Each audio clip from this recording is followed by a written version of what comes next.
ซีเนาะโอ้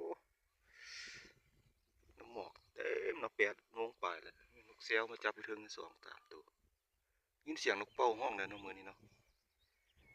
มืด บาสิบ่ไปแล้วมันนกมาห้องออยอยู่โอ้ได้ยินเสียงนกเป่ามันไปลองเปิดเสียงต่อมืดมัวเป็นนี่เนาะมันไปลองเบิ่งมันสิมีนกบ่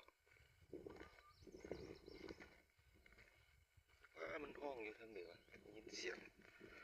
แว่วๆมาอยู่ในเสียงนกเป่าเนาะลองเปิดเสียงก่อนมีนกแซวนี่มาจับถึงนี่นะนี่บินแล้ว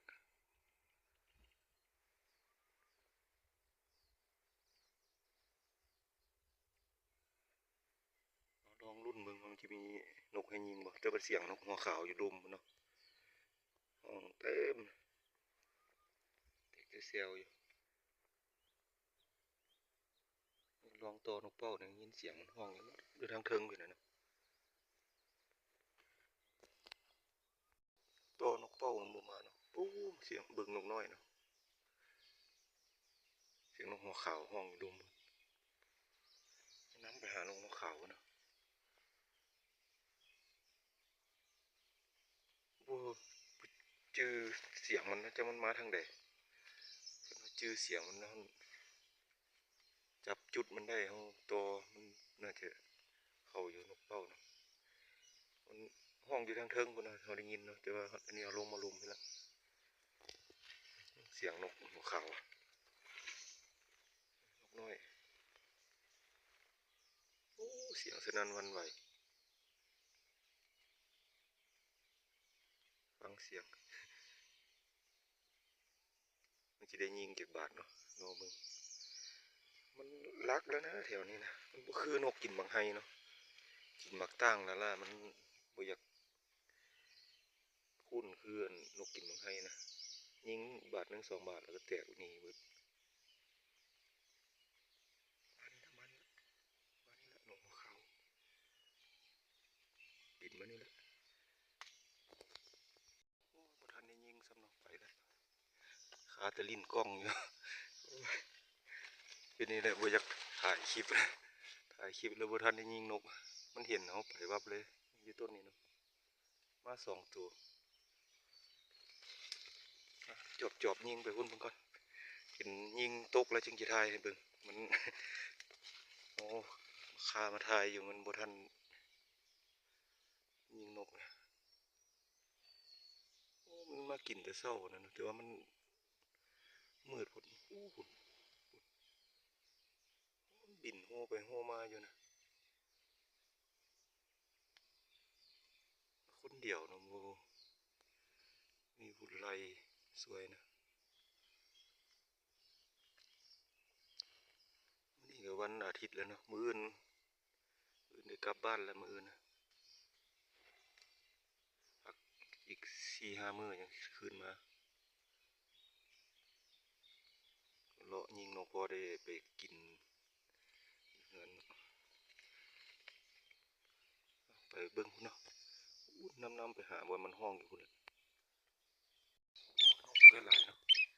ยิงบาทหนึ่งตกจักสิตายหรือบ่ตายคือว่าตกแล้วแต่ว่าก็บ่ถือคักปานใดตกอยู่วางนั่นเนาะโอ้มิดชีรีเลยมันลงต่ำเนาะมื้อนี้เนาะลงอยู่ต่ำนี่นะมันมาเอามาแล้วมันเห็นเอาก่อน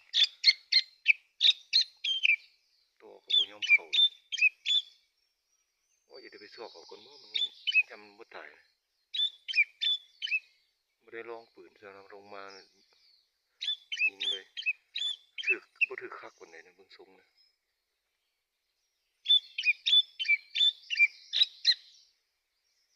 นกน้อยหลายขนาดมื้อนี้ห้องอยู่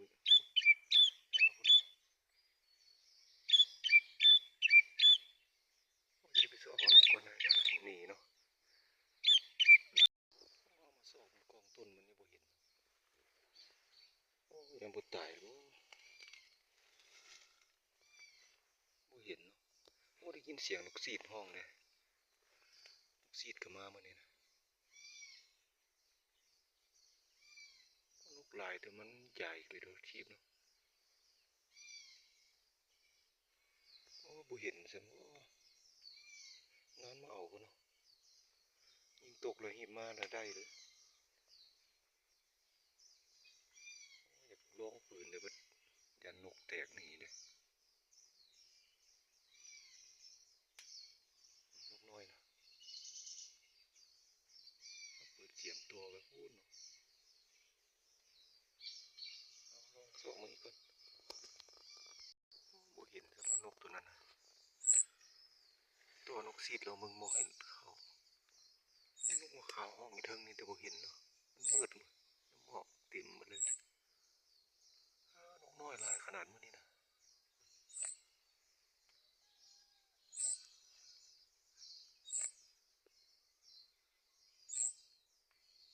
คันสิยิงนกน้อยก็ยังบ่ได้ยิงนกใหญ่คาเลยเนาะเนี่ยนี่น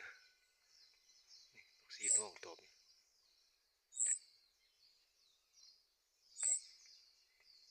หัวขาวมันอยู่ไสวะซอกบ่เห็นนะมันดักมันบ่ห้องเนาะอยู่เทิงนี่แหละแต่เฮาบ่เห็นมันนะ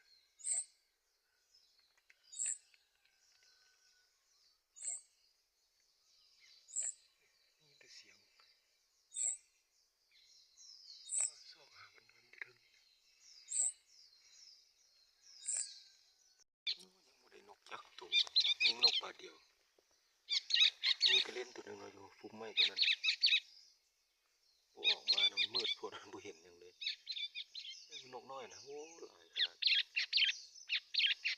ได้ยิงนกน้อยนี่บ่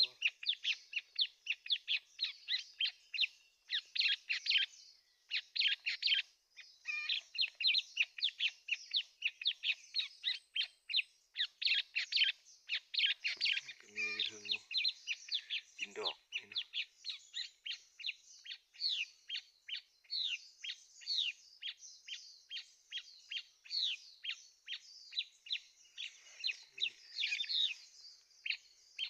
ตั้งนกน้อยหลายขนาด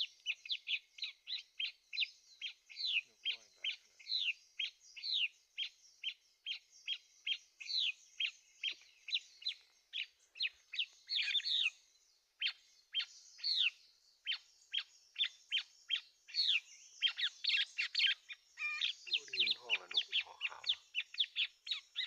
มันมืดโพดนก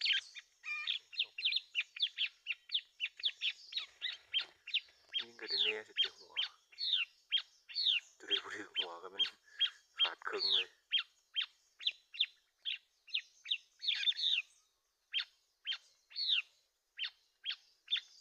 โอ้ยซ้อมยิงก็เล่นตัวนี้นั้นบ่ออกมานะอยู่เทิงนี่นะมันมืดมันอยู่ในฟุกไม้ไปนี่หมอกบ่เห็นหยังเลย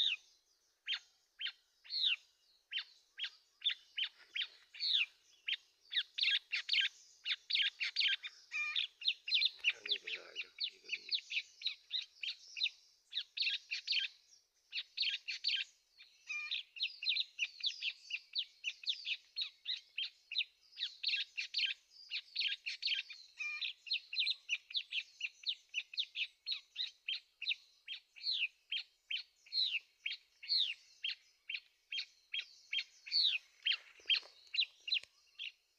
ไปทางใดเบิดเลยบ่เห็นนกหัวขาวยิงก็เล่นตัวหนึงเนาะอยู่เทิงนี่นะมันมืดเนาะจักตกหรือบ่ตกนั่นยินเสียงถึกแล้วจะข้างหรือว่าตกอาจจะตกแล้วบ่ยิงนกตัวหนึงก็ตกลงนกน้อยลองยิงมีก็เล่น2ตัวเนาะอยู่นี่นะตัวหนึงมันไล่กันไปไล่กันมาอยู่นี่นะตัวหนึงมันออกมานี่เนาะออกมาแล้วพอยิงถึกแล้วมันเห็นมันเน่งๆอยู่มันมืดบ่เห็นคักปานใดเนาะมันอาจจะตกแล้วแหละลองไปสอบเบิ่งอยู่บนนี่นะเนาะมืดน่ะบ่เห็น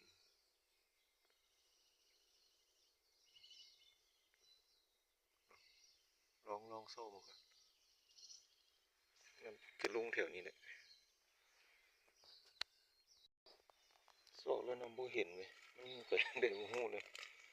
ยิงถึกเลยนะมันเจอมันบ่เห็นมันตกแล้วมันมืดเนาะ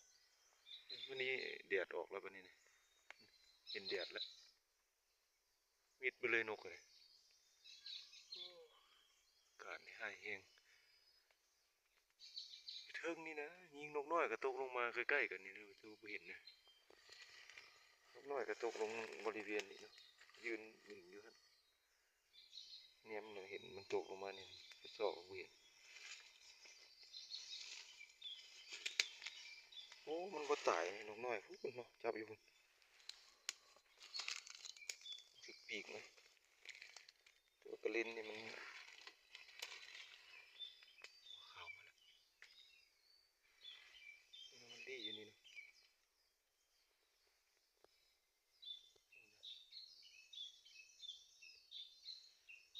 สอบเบิ่งกระลินก่อน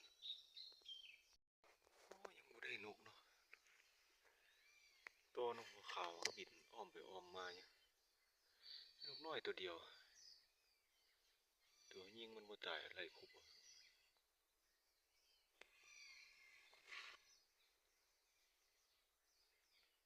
ตั้งยิงนกน้อยนี่ก็สิได้อยู่แต่ว่าเฮายิงมันซื่อร้องปืนซื่อบินเวินไปเวินมาอยู่เนาะหัวขาว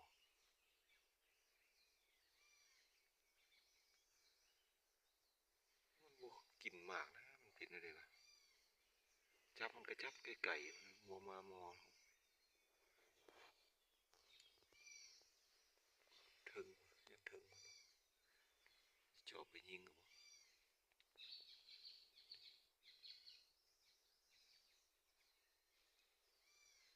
น้ำยิงเนี่ยโอ้บ่ไหวมันหลายบอนคนกล้องเต็มอยู่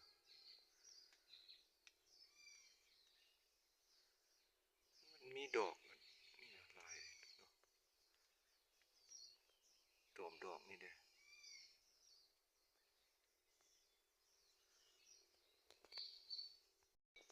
เอามานำนกหัวขาวตัวนั้นเนาะบนเขายิงอยู่เทิงพูนตัวที่แรกเนาะมานำมันพี่มาจับอยู่พี่นะบ่ตายยิงซ้ำเหรอมันถึกปีกนี่เนาะถึกปีกซ้ำเหรอจับอยู่อันเนาะโอ้เกือบบ่ได้แล้วลงมานำมันโอ้ยสิเปลี่ยนแผนเลยยิงนกน้อยแหละนกใหญ่บ่เข้าละตัวลักลักนกน้อยก็จะลักเลยน้ำหมอกเพิกละไม่ถึงพุ่นเนาะ10 โมงปลายเปลี่ยนแผนยิงนกน้อยโอ้ฉันบ่มีแนวกินเลยเด้โอ้ยิงนกน้อยอยู่นี่เนาะได้ตกหลายตัวเติบแล้วข้างกระเทิงมัน2 ตัวตัวหนึงตัวหนึงตัวหนึงตกไปหุ่นตัวหนึงตกไปหุ่นโอ้ลองเบิ่งมันสิได้จักตัวบ่ชื่อเลยว่ายิงจักตัวตกหลายอยู่นะ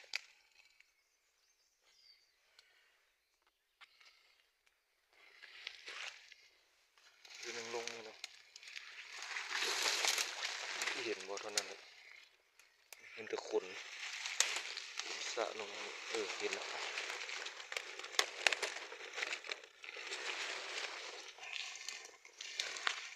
ตัวหนึงตกลงพุ่นเนาะว่าสิเห็นบ่เจือดเลย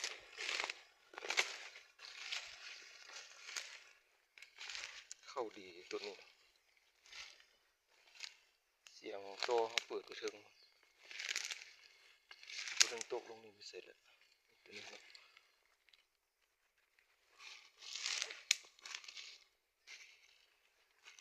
พยายามยิงหัวมัน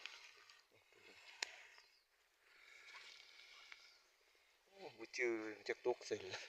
หลายตัวเนาะเมียนปืนกันลองโซกตัวหนึงเที่ยวๆนี่แหละหลายตัวที่ได้จักตกลองรุ่นนำกันเบิ่งมีตกหลายอยู่ตัวหนึง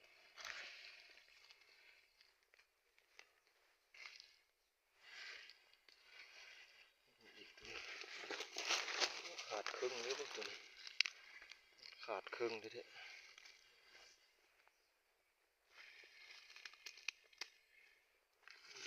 2-3 ตัวนะกินบ่ข้างได้กับอันนั้นนะ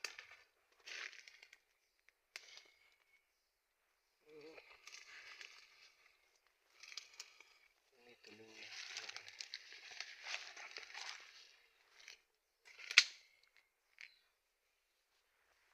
งานนี่เนาะ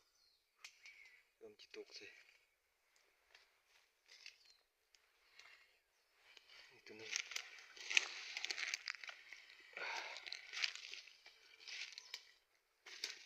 เจิดลงมาสิ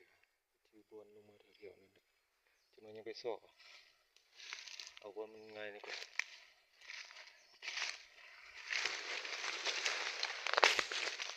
เดี๋ยวนี้รวมมีนะชื่อมันจะตู่เลยนับเลยมาเลยห่างยิงเลย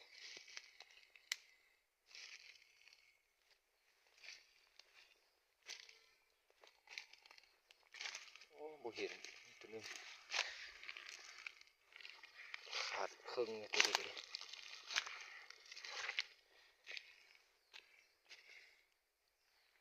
ยังมีหลายตัวอยู่เนาะ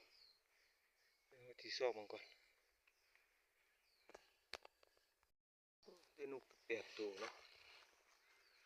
ขาดครึ่งว่าตัวเดียวใครตัวถึงหัวตัวนี้ก็ขาดครึ่งเลย2 4 8 9 ตัวเนาะบ่เห็น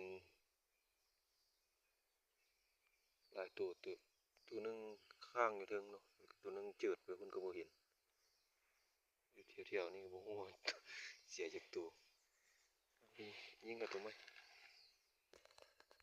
มันยิงอยู่ต้นนี้เนาะนกน้อยโอ้มีหลายลมจนเบิดแล้วลูกก็เบิดสูบมันปะอยู่เทิงพุ่นเนาะเดี๋ยวไปเก็บนกก่อนจังค่อยสูบมันจังว่ายิงมันใหม่เหลือลมเท่าเดิมเหลือบ่ฮอดพันซะปลายตัวเติบแต่ว่าเห็นเนาะข้างเลยก็เป็นนั่นบ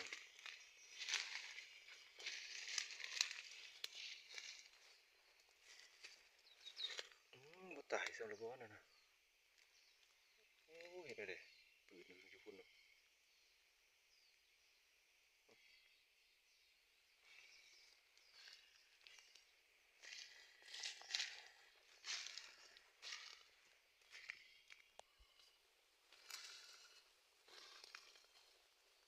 ไล่เอามั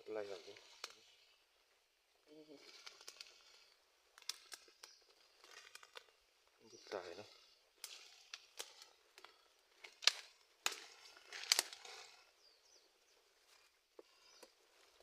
ไปไม่ตีเอาวะ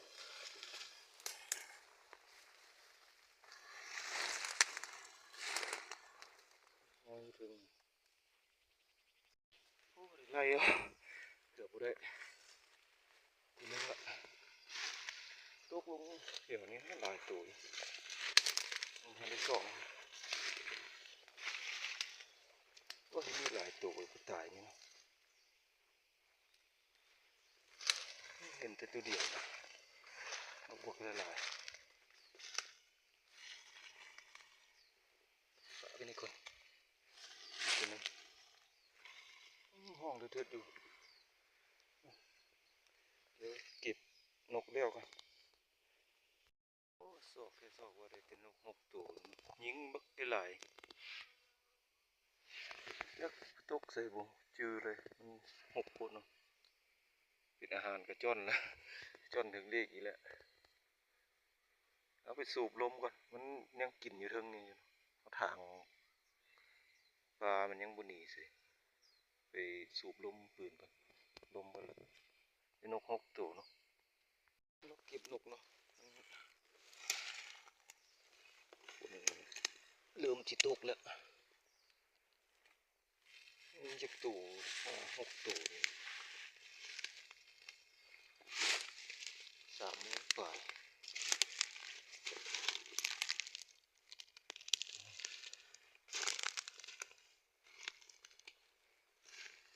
ตัวนี้ขาดครึ่งเลยบริเวณนี้แหละหลายตัวเต็มตัวนี้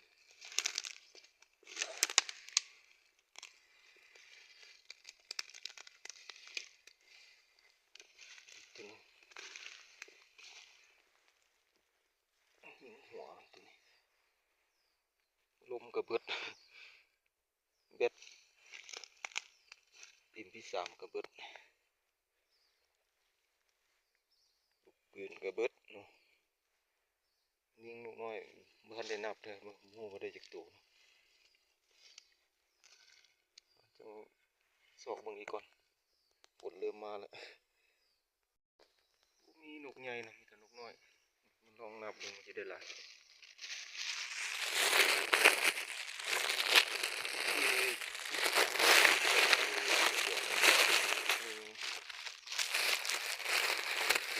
อื่นเลย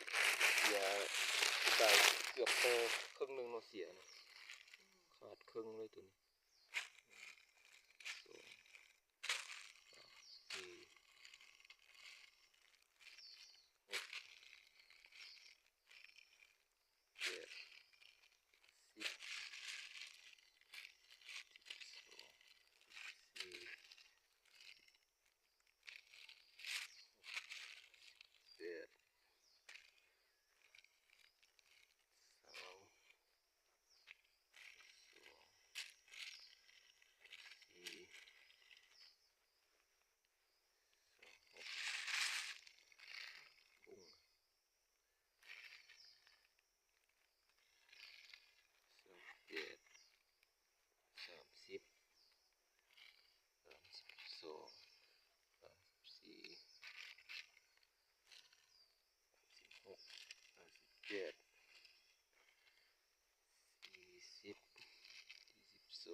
2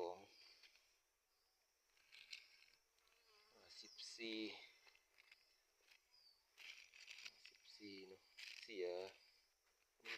ยาวฝ่าย30ตัวก็บ่เห็นนะยังมาอยู่ดิแต่ว่าฝนมันเริ่มลงนะต้นน้อยๆนะต้นมันมาอยู่น้ำต้นนี้เนี่ยมันมาลี่อยู่นี่เนาะเวลายิงน้ำแตกเข้ามานี่ไม่มาอีกแล้วตัวนั้นยิงอีกก่อนเนาะเอาไว้สำนี้ก่อนมันลุกปืนกระเบิดแล้วลมกระเบิดสูบเอามาอยู่แต่ว่าได้สูบเนาะเมื่อยบ่ทันได้กินข้าว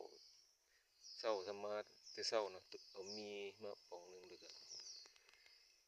นมป่องหนึ่งหรือ3 โมงปลายเลยตัวนี้เนาะเอาพอจบคลิปเนาะขอบใจหลายๆเนาะที่ว่าติดตามกำลังใจมาตลอดขอบใจหลายๆ